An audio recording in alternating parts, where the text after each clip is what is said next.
نجح الشاب البريطاني ذو الأصول المغربية حمزة توزال في تحقيق إنجاز تاريخي بتقلبه منصب العمدة في واحدة من أرقى وأغنى مناطق العاصمة البريطانية لندن.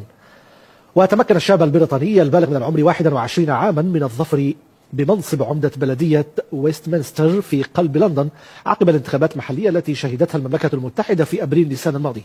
وتعتبر هذه البلدية هي الأغنى في البلاد بالنظر لوجود كل مؤسسات البلاد المهمة من برلمان ومقر رئاسة الحكومة وقصر الملكة. وحظي إنجاز الشاب البريطاني من أصول مغربية باهتمام إعلامي وسياسي واسع، إذ نجح في تحقيق ما لم يستطع أي شاب في سنه تحقيقه في تاريخ البلاد، إذ لم يتم تسجيل وصول أي شاب لمنصب العمدة وهو في سن 21. ولا يزال حمزة يحافظ على قدرته في الحديث بالدارجة المغربية رغم أنه ولد في بريطانيا وعاش فيها كل حياته. رغم حداثة سنه فإن حمزة بدأ بالاحتكاك بالعمل السياسي في سن مبكرة، ويقول في تصريحات صحفية أنه انخرط في العمل السياسي وهو في 16 من عمره، حيث انضم لمجلس البلدية المتخصص للشباب، وهي موازية في البلديات البريطانية يتم تسييره من طرف الشباب.